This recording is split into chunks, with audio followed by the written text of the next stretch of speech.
Welcome to CMMS Radio, a podcast and general resource for all things CMMS, computerized maintenance management software, from selection to implementation to help you make better choices and have a successful CMMS journey. We'll bring in experts along the way to help us learn more about CMMS, facilities operations, and much more. If you need help with the CMMS project, send a message at cmmsradio.com using the What's on Your Mind link. Suggest a topic, share your CMMS story, or ask questions. Thank you, everyone, for tuning in today. We are joined by Josh Zolin. He is the CEO of Windy City Equipment. That's an Inc. 5000 company. He is the author of Blue is the New White and the host of the podcast of the same name. And he's co-host of Behind the Burner podcast. We're going to explore the journey and get some great insights. Josh, welcome to CMMS Radio. Greg, thank you very much for having me, man. I appreciate the intro. You make me feel super important. Well, I got to tell you, for me, I know we've been waiting a while to get this scheduled. We connected a while back, and I just thought, man, it's going to be so awesome to have Josh on because you've seen a lot, and we all like to explore journey stories. I know you do it on Blue is the New White. I know you do it on Behind the Burner, and I know you do it when you're not recording. I mean, you're paying attention to the journey, you're enjoying the journey, and I think getting insights from somebody that's been there, done that, and is still doing it is so helpful, even if it's just for one person out there. So I want to really, kind of express that gratitude for you coming on CMMS Radio. It's going to be exciting to explore this. I appreciate that, Greg. I'm excited to get into it, man. All right. Well, with that, I happen to know that you are passionate about business, you're passionate about leadership, and I suspect addressing the skilled trades gap and some of the problems that we're seeing in the world there. And I'd love to get into all of that. But first, I want to hear your perspective on Candor. And that is based on a post that you put out earlier today. I read through it, and instead of chiming in, I said, you know what? I'm just going to ask Josh about this because I think it really resonates well for current times. It'll help the up-and-coming generation, the current generation, everybody in between. So talk to me a little bit, if you don't mind, about Candor. Yeah, absolutely. So first off, let me just say, you're the first one to pick something as recent as a post from today to talk about that topic. So I really appreciate that. It also means that it's fresh in my head, which I also appreciate. There you go. There you go. So I think, being candid and candor is it's of the utmost importance, right? And it gets a bad rap, Greg. It really does. And for those who, most people probably know, but in case you don't, being candid is just right, being incredibly transparent and honest. It's being the most honest version of yourself. Usually directed towards someone else. We'll get into a little bit of my post today, but the first thing I'll say is people think that they usually need to choose between being kind or being candid, and that's wrong. That's not the correct way to look at it, right? Because if you look through that, being candid with someone, even though sometimes it can feel like they're being rude or they're being mean or they have ill intentions, the very definition of candid means truth, and you want the truth. That's the only way you're going to be able to change. You're going to be able to grow. You're going to be able to fulfill your potential, right? Is if people are candid with you, if they're honest with you. So I like to say that that candor is kindness, right? And listen, sometimes some of us aren't super polished, and that's okay too. The delivery may be a little rough sometimes, especially in the blue collar skilled trades, as but that's the beauty of it, is if you can look past how it's being delivered and look into why it's being delivered, then you're much better off, and you can glean so much insight from someone else being candid with you. So if you can then in turn take that and help somebody else grow because you're delivering candor, then all the better. So the first part of that is candor is kindness, right? So I'll pause there before I get into the second part. Any questions? No, because I think they sit really well right next to one another. All right. So the second part of that is that you need to also be candid with yourself. right? And a lot of business owners out there, a lot of leaders out there, we're self starters, right? And our basis is growth. We want to be better tomorrow than we were yesterday, right? Just 1%, 2%, whatever it takes. We want to be better. And the only way we can do that is if we're truly candid with ourselves. So that kind of leads right into, there's this movement out there right now, if you want to call it that, to be kind to yourself, right? To love yourself, right? Mm. I hear this all the time, and it's great. The sentiment is fantastic. The problem, I think, though, is oftentimes it's taken out of context, right? And it's transformed. And I don't want to turn this into anything political, not what I'm trying to do, but sometimes, it gets transformed into, well, you know, loving yourself means accepting you for who you are. Which, listen, if you're truly 100% okay with and love who you are, then that is great. But remember what I just said a second ago, that leaders are self starters. They're looking to grow, they're looking to be better tomorrow than they are today, which means they're not fully satisfied with where they are today. Right. So the premise behind, being candid with yourself is being able to love yourself enough and be kind to yourself in the way that you need to speak truth to yourself in order to grow. So I related, I think I used in the post, right? If you wanna lose weight, you need to be candid with yourself and say, well, maybe I'm a little too heavy, right? If you want to get stronger, you got to look at yourself and say, maybe I'm a little too weak, right? And if you just want to overall get better, you got to look at yourself and say, listen, I can be better. I'm not where I want to be, and I think there's a fear, like, people are afraid to do that. They don't want to. They would rather be kind to themselves in the way that feels good, right? Mm. Let me look in the mirror and let me say, oh, you know what? I'm fine the way I am. I love me the way I am, and that's great. But it breeds complacency, if I might say, and then you just growth is out the window at that point. So that's just my take on it. Yeah, look, I think it's a really interesting thing, the way it's connected to growth, because if you can't figure out where you are, you can't possibly grow. And with the things like the complacency, I know I've been through that countless times throughout life, sometimes for Yeah. long periods, sometimes for short periods, and you have to have a type of self-awareness that's brutally honest. You you Yeah. you you really have to admit some things so that you create an opportunity there. It's hard, but I mean anything that's worth it's going to be hard. So I mean this kind of sets off a whole bunch of questions in my mind. And what I try to do is I always want to tie things on CMMS radio into maintenance management, Yeah. um, computerized maintenance management software, without like calling out any product names or anything like that, but more about how does something like Candor fold into how we get people, say, for example, using and accustomed to using properly a CMMS platform and the leadership kind of thing? So I'm spinning a really intricate web Yeah. there, I know, but I think you I got love it. it. I love it.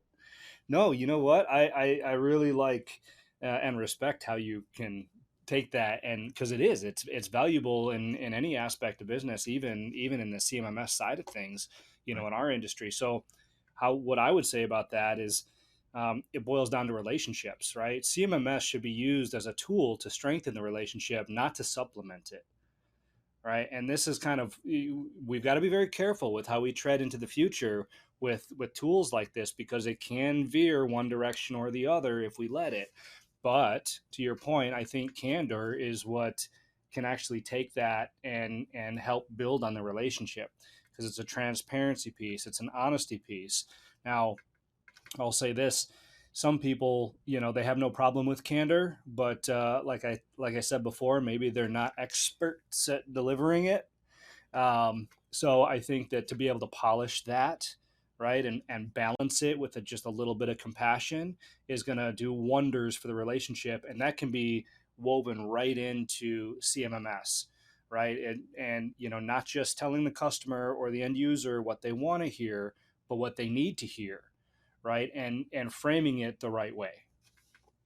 Yeah, and one of the things I noticed in the post earlier today is like looking at the soft skills side of things, which I know for me has always been a challenge because I'm extremely outspoken, and I will sometimes proceed a little bit too soon where I could have said something a little bit differently, and all I really meant to do was call something out like hard on the spot and let's get somewhere. And that can offend people, and you can end up putting yourself in a bit of a jam as well because you're Yeah. being looked at in the wrong light. But I think not just with the CMMS or with what we're doing all the way around, but how does this fold into the leadership perspective that I know you're incredibly passionate about?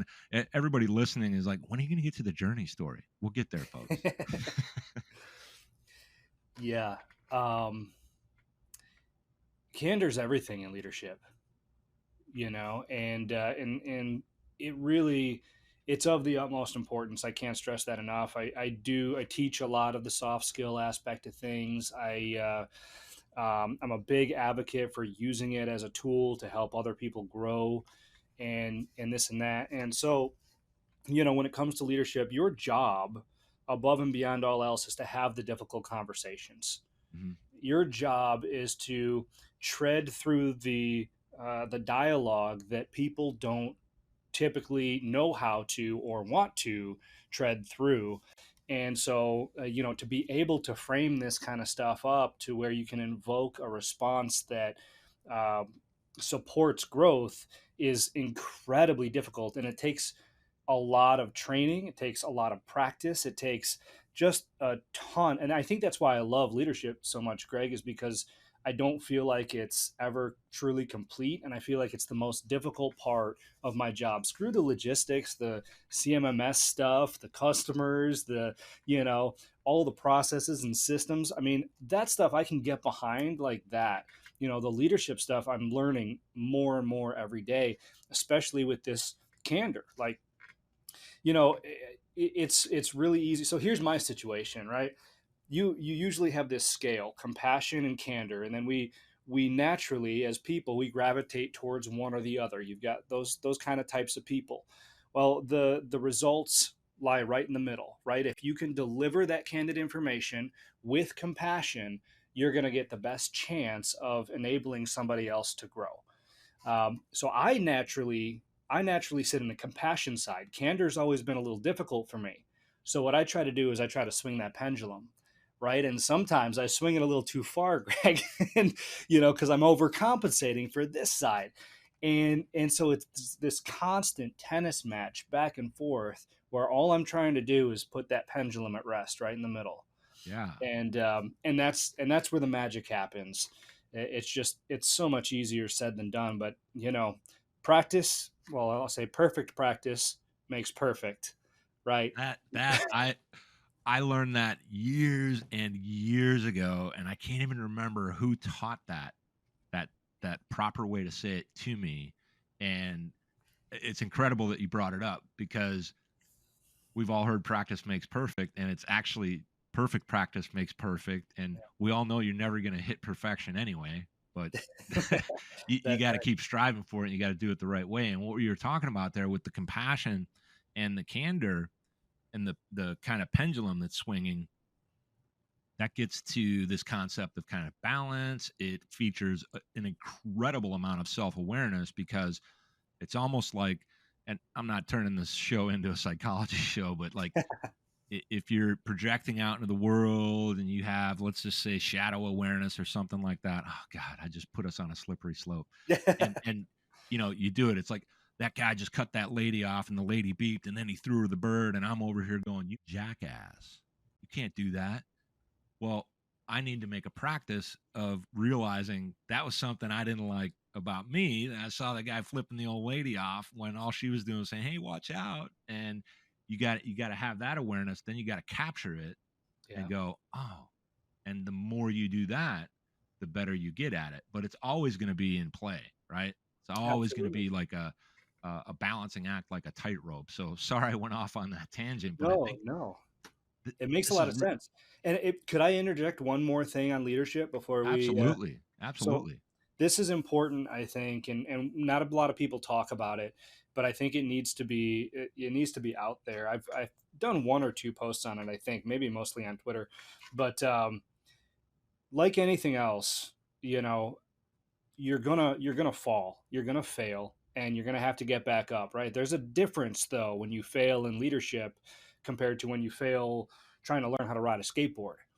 Right? You fail to ride a skateboard correctly and you fall. You bump your elbow, you scuff your knee, maybe you hit your head or whatever, and that's true of many things. Your scars are self-inflicted, right? There, but you can deal with that. The trap with leadership is that when you fall and when you fail, you put someone else at risk, and that is really difficult. You have to have that awareness going in, because it will change how you actually approach circumstances. You can risk yourself all day long, but as soon as you start risking somebody else, the stakes become higher. So I think it's Yes, just worth mentioning. I love that you called that out, because I look back, over my years, for example, maybe building a company, and you relate to all of this. I mean, for sure. When the person that's in that absolute leadership role is playing that kind of balancing act with themselves, the organization, the people, because everything we're talking about, every single thing we're talking about is always going to come back to the people. It's an immense amount of pressure. It can cause burnout. And then if they're dealing with this compassion versus, candor, it's they have to work on that skill all the time. And if they're not aware of it, they could take a risk that really impacts not just one person, but everybody, right? Domino effect. So, man, this is something we could talk about for hours, I'm sure. And the only issue there would be editing it down. It would take us 2 months. But this is great stuff, and this is one of the reasons I was so excited about having you on CMMS Radio. I'd like to have you tell, at least briefly, get a little bit of a snapshot on the WCE picture, because WCE has an interesting history in how you pulled into the CEO role, because you had to learn a lot about these things when it comes to leadership, let alone, I mean, leadership and running a business are actually two different things, and coming from being a technician and all that. So could you give us a little bit of insight on the Windy City equipment journey? Yeah. Yeah, that's so what I like to say is 15 years ago I blacked out and I woke up today. Next question. No, I'm just kidding. Yeah, yeah, So so no, I won't get into how I got into Windy City. That's a whole nother conversation for another day. But yeah. starting with where I was in Windy City, my dad's very old school, right? And his thing was that I had to be a technician before I could be anything else in the business, Mhm. and that's fine. I To this day I'm incredibly grateful for it. I was in the field for almost 10 years, Yeah. learning how to fix ovens and heat lamps and stoves and fryers, and not the most glamorous work, but you know that's what I did. One piece of equipment at a time, one part at a time. And it wasn't until I was able to get my arms around that I moved into, well, how do you schedule? How do you quote? How do you, look at the invoices? How do you send invoices? What's a P&L? What's a balance statement? What's cash flow? What do you mean? How does that work? And so it was just these tiny, tiny micro progressions that I took over the years. And listen, when I do something, I jump in with both feet, right? And I'm so far from the mentality of try a bunch of stuff and see what works. I am very much all right, I'm going to do this and it's going to work. I don't care how long I have to give it or what I have to give to it. It is going to work. So that's what I did, right? And I threw myself into the business. And with every transition and every growth period, it just became more and more evident that, what I had to do next. I had to replace myself countless times, because whatever I was doing, I had to learn to do and then take that piece and put it on somebody else so I could learn something new. Right. Right. And then you eventually you reach a point where you've got all these people and you're like, oh shit, well, now I got to lead you guys somewhere. Like, it's not just the goal wasn't to grow anymore at that point. The goal had to be something different, right? It had to be this tangible thing that we could all get behind. Otherwise, we're all moving in different directions. We know how to do it, we know how to do what we're here to do, but we don't know exactly where we're going. So, it was definitely an interesting journey. I went from technician in 2008, started to scale back my time in the field by 2014, 15.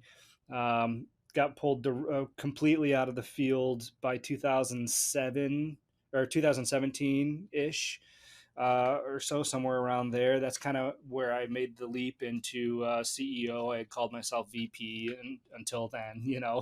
titles were just titles in the business when we're just a Right. bunch of people, working. And but that's really when we started to get intentional. Around that same time, we opened our Tucson branch. 2 years later, we opened our Houston branch. A year after that, we opened our Albuquerque branch. So and I think it was within those times, 2018, 19, and 20, that we landed on the Inc. 5000 list of fastest growing companies in America, which was just unbelievable, Yeah. right? That was awesome. But yeah, I've had this conversation a lot. Your role changes as a business owner the more you continue to grow. If you don't Yeah. grow, your role has the potential to stay the same forever and ever, as long as you want it to. But if your intention is to grow, you've got to be self-aware enough to understand what's needed of you. Absolutely. And you can only split yourself up so many times when it comes to all the multiple hats. And the one thing that I see when I look at any business, as the owner, the founder, you're entrepreneurial, you're running and gunning, and then all of a sudden, and this should start early for anybody that's listening, you got so much administration that you have to do, so much compliance that you have to do that has everything and nothing to do with the business all at the same time. Yeah. You're talking about the balance sheet and all these things. You have to become an expert on those things. And then when you're going to pull someone into a role to take part of what you're doing and really run with it, you got to have a lot of faith and you got to take some chances, and you want to have those chances be calculated risks. But what I want to do now is I want to ask you more specifically in the service industry, specifically with WCE, are there times when a lot of your different clients have myriad different systems as their CMMS that you're required to interact with? And I also want to get your perspective on, really what the vendor experience is in that, because it's really challenging. Yeah. Yeah. So back in 2000, I think it was 2016, was when I first saw, or when I saw my first CMS platform, right? It was Service Channel. Um, I know we're not going to say It's all names. right. It's all right. That's the biggest one. That's the only name I'll say. And I'll also say that, we work really well with them, and that tool can be very valuable. So that was the first time we saw it, and we were resistant. Yeah. Like everybody else, we saw it and we were like, oh, what is this? They're requiring us to check in and check out. They're tracking our time. Like, this is all the stuff that our customers used to trust us to do, right? Now basically what it looked like, or what it felt like, was they need this program to hold us accountable, and that was like the initial, and so, um, to your point, yes, it starts with one, then you have another, then you have another, and another, and another, and another. I think there's what, almost 400 of them out there at this point. Yeah. We're throwing around 400 plus. Yeah, something like that.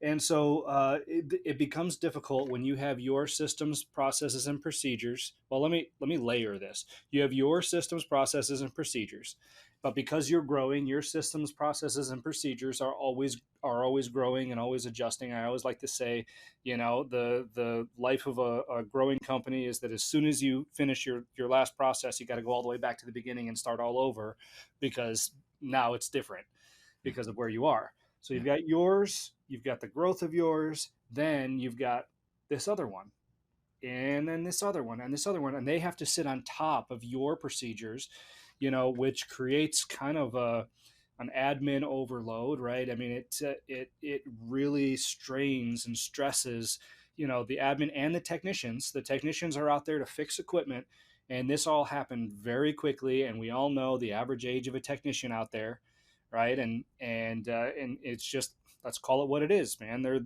They're mechanics. They're out there. Their specialty is fixing equipment. Maybe it's not the cell phone. Maybe it's not the procedure. Maybe it's not apps or Google or email or this kind of stuff. So these are all things that we have to learn quickly and efficiently, even though we have a lot of barriers.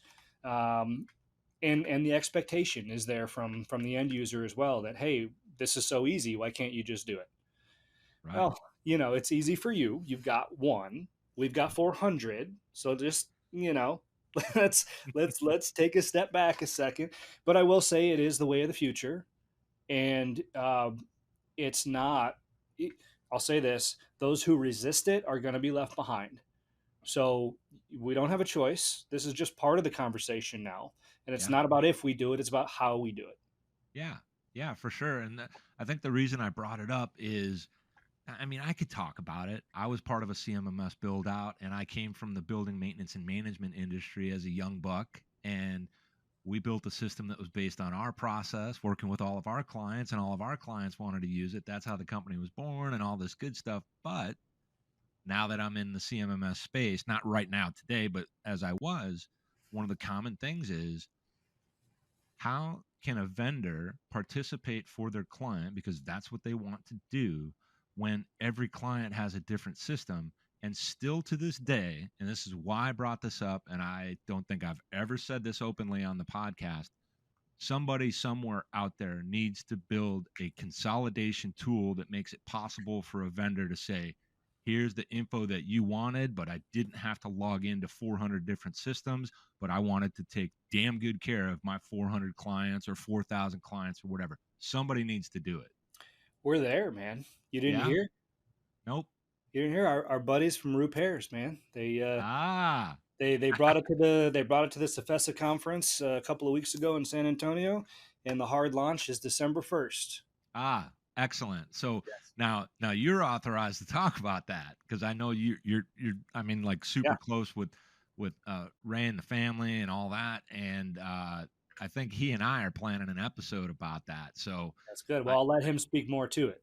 absolutely, absolutely. So that's good. So everybody heard it here from Josh Zolin. You got to check out Repairs and see what they've got going on, because what I like about what you're doing, what they're doing, and what, frankly, what everybody's doing, is they're trying to create processes that make sense for what they already know how to do, and then learning from that to go through the iterations and improvements, paying attention to industry. It's not about, hey, how can we go out there and get every single client on the planet? Sure, we want that. However, how can we go out there and do what we set out to do it really, really well, and let people understand how and why that really works? I love when solutions are built based on processes that were proven on the ground, absent any technology. Yes. Because what I'm doing now is bringing it all the way back. Whether you're on, Blue is the New White talks about these concepts all the time. I know you guys talk about it on Behind the Burner. I know that you live it with the organization that you run and everybody that you work with, but it comes down to the people. So what I'd like to talk about a little bit more, and I just want to get your perspectives on it, Josh, is, why do people matter so much, and what is your advice for maintenance teams, leadership, and the people themselves that are trying to constantly stay together and keep their culture moving in the right way within the org? Yeah. Big Uh, one. Listen, you know, at the end of the day, when we talk about people, regardless of business, regardless of anything else, I mean, people are the end game. All right. And people have a lot, different people have a lot of different end games. I'll say that. But I read something somewhere. I don't remember where it was that I read it, so I'm not going to take credit for it. I saw it somewhere, but it said the measure of good and evil is whether people use other people as means or ends, right? And so people are ends, And that's really this really resonated with me, because if you use anyone to help yourself get somewhere, that's not the objective. The objective is people at the end of the day, and whether that's your family or whether that's the people that you employ, at the end of the day, it all boils down to people. And I truly and honestly believe that. So I'll start with that. um, as far as is teams and leadership, and then some of the people in the organizations, uh, it's a dance, man. It really is. We could go back and forth all day, and whose job is it to deliver a message and a certain way, and whose job is it to receive a message a certain way.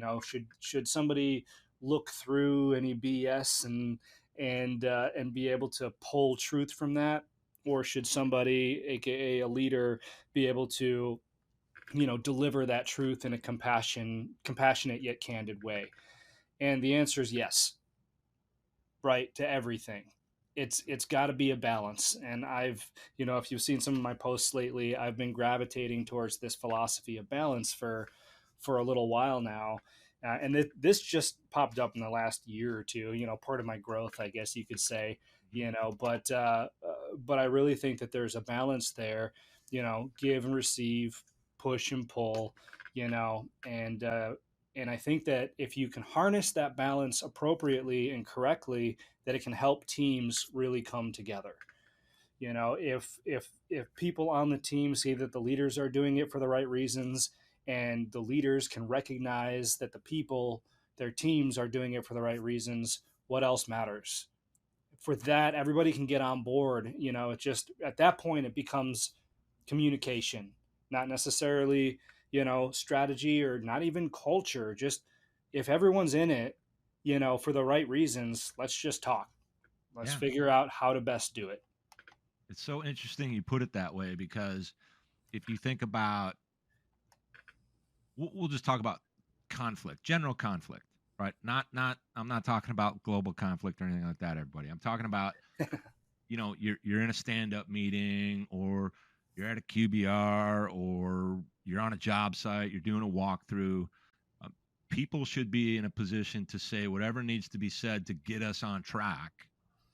And a lot of times I think what happens is we human beings we're an incredibly terrified species, especially when it comes to vulnerability. That's what it really boils down to. And if you're willing to be vulnerable, and maybe not as reactionary, right? Don't react so quickly. We're running businesses, we're trying to get things done, we're trying to get out of work on time so we can get home with the family, or go to beer 30, or hit a sports game. I don't care what it is. And sometimes I think in the modern age, the new modern age, because in 10 years we'll say the modern age again, right? Yeah, uh, right.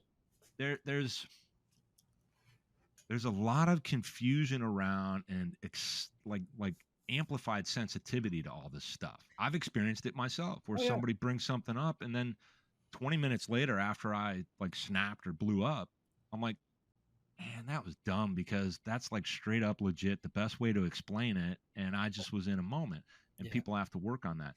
A lot of the time, people say shit that comes to their mind, and they miss the intentionality that could be received behind it. And we can't always be worried about that, but we can do, like we said earlier on, being aware, kind of changing it.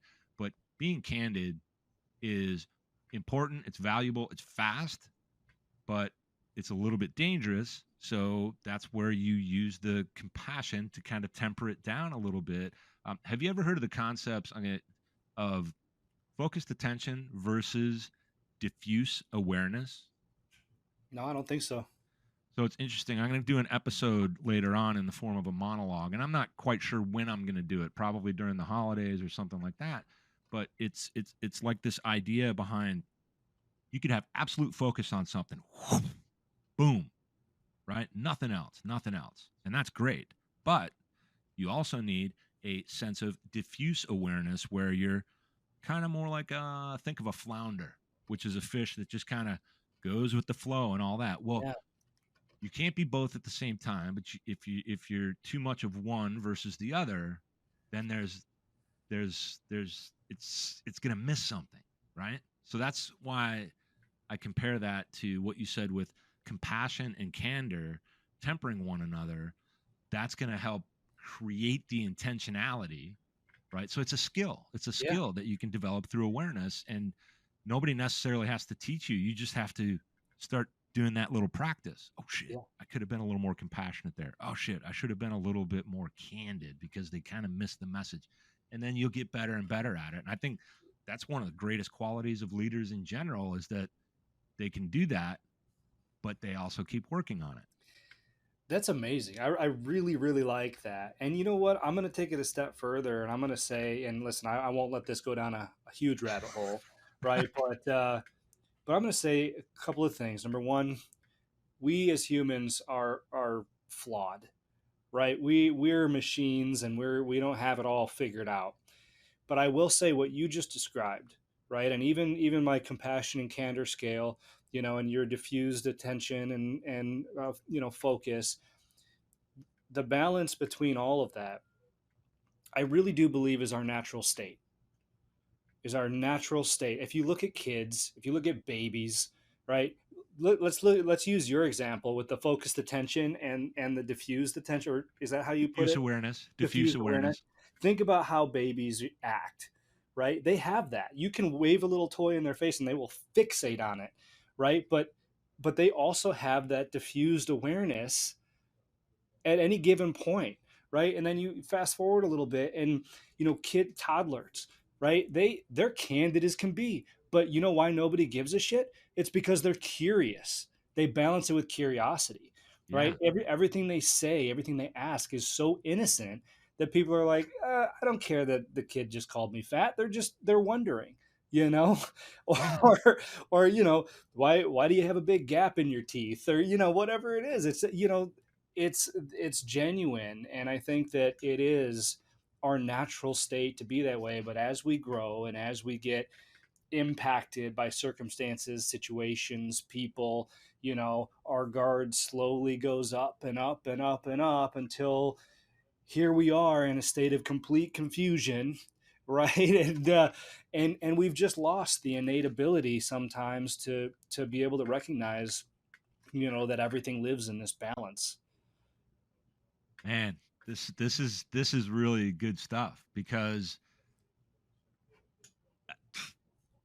the way you put it feels like what I was trying to describe.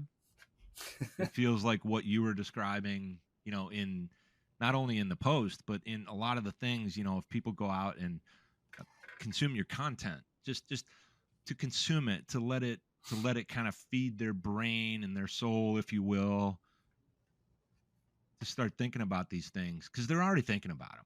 Yeah. Everybody is. And this is what's cool about podcasting, sharing messages, sharing journeys, is that we all get a sense of, oh, that makes sense to me. Oh, you might learn something new. So we're trying to kind of keep that curiosity going. And I love the example you gave about the infant, the child, and then when they're a teenager and they call you, oh man, you're fat. Now we can hold them accountable. Like, all Right. right, don't be doing that. It's not Easy very there, nice. kid. Like, watch it. Check Yeah, yourself. All right. Maybe yeah, deliver that a little better. yeah, yeah. Like, hey, you want to go for a run? Yeah. I'm just kidding, just kidding. Well, look, as I said earlier, I want to be mindful of your time. I want to talk about a lot of these things in the future if you're open to it. But I want to point people in to kind of a different bit of your insight before. So when it comes to advice for service company startups, is there any that you could give just generally that would help them at whatever stage in that early part of the startup journey they're on? Yeah.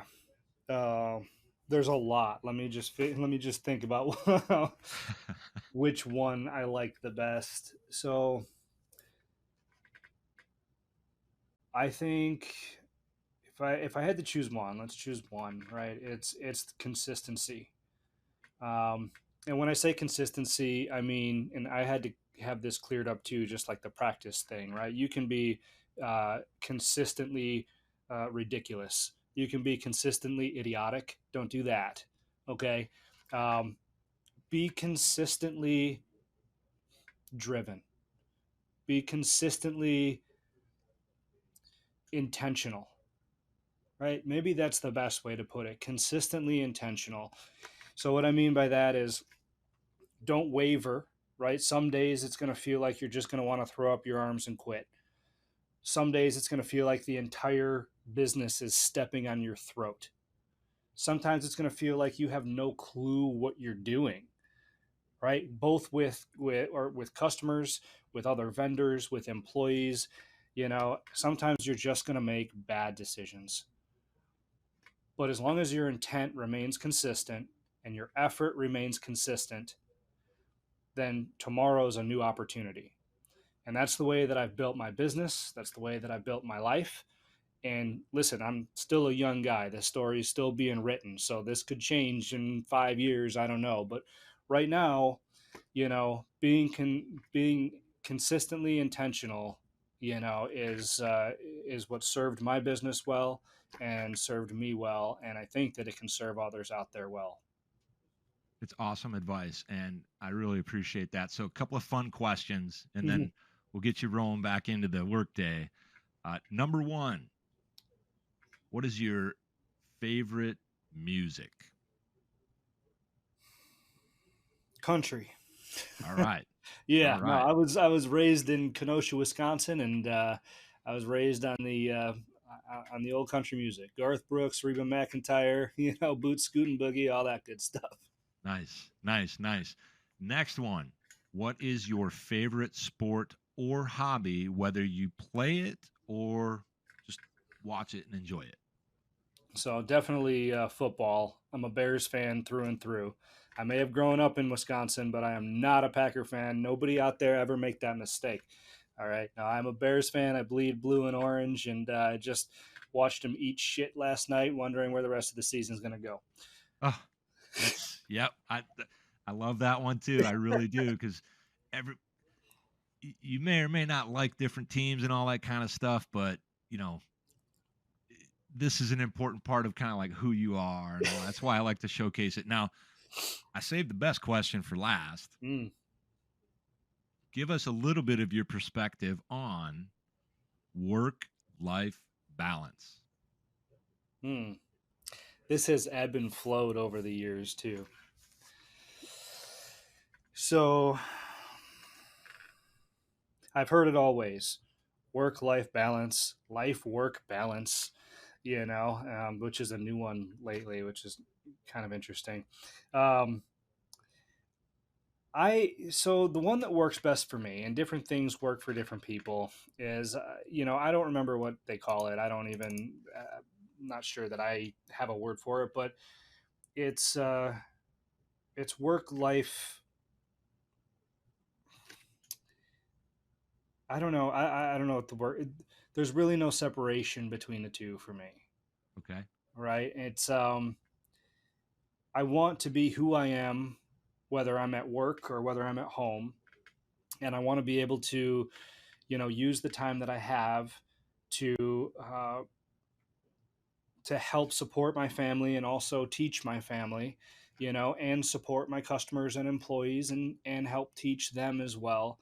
I'm available at all times a day, and when I need separation from one or the other, I will. But it's really, I don't like to label it because it comes at different times and in different circumstances and scenarios. Like I just went to Disneyland with my family about a month ago, and it was great, man. We had the time of our lives, first real family vacation with two little girls, and it was just a wonderful feeling. The business that I've built awarded me the opportunity to be able to do that. And although I told people here, unless somebody's dead or bleeding, don't call me, if they would, I'd be okay with that because, I have this utmost respect for just the entire business and what it did for me. How am I supposed to turn my nose up at, you know? So, but it's awarded me. So it's all one and the same to me. It's all intertwined. It's all part of the same life that I live. I don't know. I like that only because what's interesting about these three questions, and sometimes it's five, there's no right answer, meaning to say there's no wrong answer. Yeah. And it's just an interesting way to not only get to know someone, but how have they gotten where they've gotten to thus far? How are they managing the journey along the way? Some people see life, work, life as separate things. They're not really, because we're there on both sides of it. And I do like the idea that, hey, there's an emergency or something comes up, give me a call. I'm out on vacation. Sure, I want to focus on family and all that, but if there's something you think's important, hit me up and just be available, because if you're not minding your business is going to mind you, and that's a reality. We all know it. We don't need anybody to tell us, hey, you're kind of not managing your business. Your business is managing you. We know. We don't need anybody to tell us. That's right. That's right. So with that, for everyone, whether you're watching or just listening, you can find Josh Zolin on LinkedIn. He is on all the socials, and be sure to check out his podcast, Blue is the New White. You can also buy the book. You can find that on Amazon, and tune into Behind the Burner podcast, because you get some really interesting insights there, because that's really, really focused on like commercial kitchen environments and all that. And Josh, I just want to thank you once again for joining CMMS Radio for this episode. I appreciate it. No, Greg, I really appreciate you having me on. And if you don't mind, one more thing, I just want to point people. A lot of the stuff that we talked about today is actually going to be available on bluesthenewwhite.com. We're gonna have a whole different look here soon, and we're gonna aim to help people in the blue collar skilled trades around the service business develop those soft skills that we talked about. So lots of fun, exciting stuff. Appreciate it. I got one bonus question for you. Yeah. And that is, what are we going to do about the skilled trades gap? It's a bonus episode, man. Did you find this episode helpful? Please send us some feedback, suggest a topic, or ask a question. Reach out to CMMS Radio if you need a co-pilot on your CMMS project. Visit cmmsradio.com and use the What's on Your Mind link. Thank you for tuning in to CMMS Radio, your resource for all things CMMS, from selection to implementation, to help you make better choices, learn from industry experts, and have a successful CMMS journey.